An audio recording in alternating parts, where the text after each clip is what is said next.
Eh bien, bonjour à toutes et à tous. Vous êtes en direct sur Web TV Info. Nous sommes pas très loin de La Rochelle, sur le rond-point d'Ussat. Vous voyez qu'il y a toujours des mobilisations de gilets jaunes qui sont là, qui ont monté pas mal de constructions là, provisoires, très précaires, mais enfin qui leur permet de pouvoir rester longtemps, jour et nuit. Donc, nous allons à la rencontre de ces gilets jaunes. Voilà, la mobilisation est toujours présente, dis donc. Expliquez-nous pourquoi vous êtes toujours ici. Alors, à notre dernière rencontre, on avait dit qu'on allait se regrouper, s'organiser. Ça y est, c'est fait, c'est en place. Suite à notre parution sur Web TV Info, on a regroupé plus de 1000 personnes actuellement sur le groupe que j'avais cité à l'époque. Des vues sur France 3, on a eu également beaucoup de partages et les gens se rallient à nous. Maintenant, ils ont compris que ça y est, on est là et on ne partira pas. Donc, vous pouvez tous nous rejoindre sur le rond-point d'Ussat. Rejoignez-nous, vous serez reçus avec beaucoup de plaisir. Aujourd'hui, on mène une action au coup de poing. On ne fait pas de blocage, du filtrage. Donc, tous les camions... Filtrage pour les camions qui veulent bien rejoindre le mouvement et participer. Peuvent effectivement être filtrés et on laisse passer tous les automobilistes. Le but, c'est pas de bloquer, c'est d'être avec les gens et on les entend. Alors, qu'est-ce que vous pensez de la dernière déclaration du président de la République qui, lui, veut rester droit dans ses bottes et rester sur la politique qu'il compte mener et qu'il mène depuis son élection? Vous en pensez quoi? On va rester droit dans nos bottes aussi et on va continuer nos revendications, on va rien lâcher, on est tous là, plus unis que jamais. Et je pense que c'est que le début en France, de toute façon. Alors, il y a une entrevue qui est programmée, je crois, aujourd'hui avec Matignon, donc le Premier ministre. Qu'est-ce que ça vous inspire, ce rendez-vous?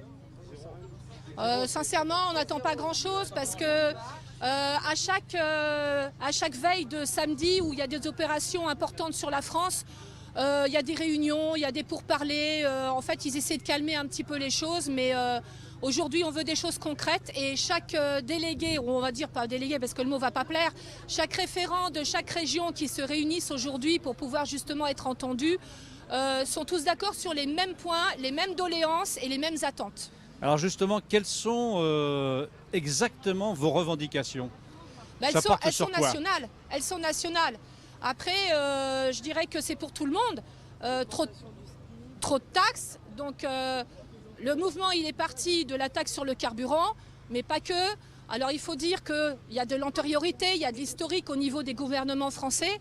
Mais depuis que M. Macron est au pouvoir, on nous a mis, si je ne dis pas de bêtises, plus de 38 taxes dans la vue en 1 an et demi. Imaginez ce que ça peut faire en 5 ans. Donc on ne lui donnera pas l'occasion d'aller plus loin, d'appauvrir plus le peuple français. Et je redis encore et encore, vous êtes tous les bienvenus.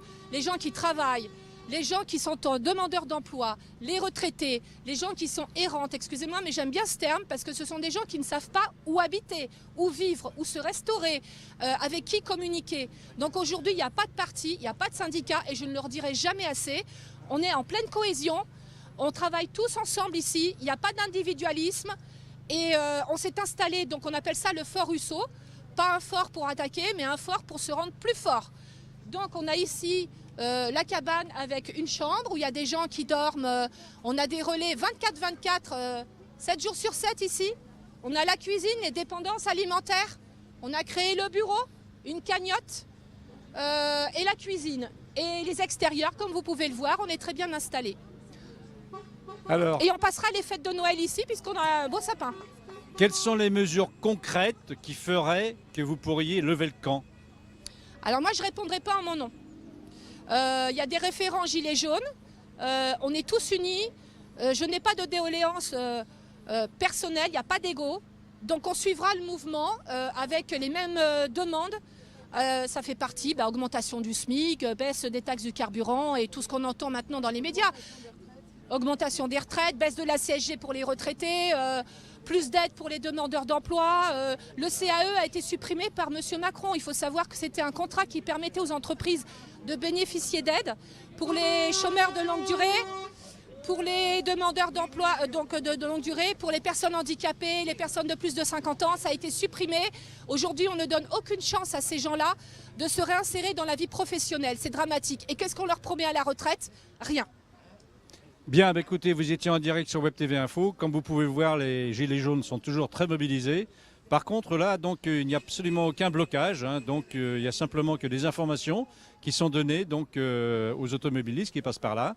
Et donc, l'objectif, c'est donc de rester avec une économie qui peut toujours se réaliser. Et voilà.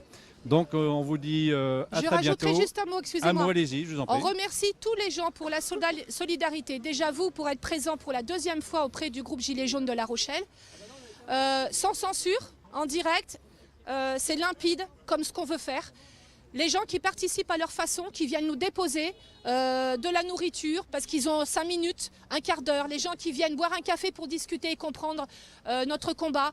Les personnes qui viennent nous rejoindre. Les personnes qui restent sur les réseaux sociaux parce qu'ils ne peuvent pas être véhiculés. J'en ai oublié plein. Merci à tous. Merci pour La Rochelle, pour la région, le département et la France. Bien, c'était le mot de la fin. On vous dit donc à très bientôt sur Web TV Info.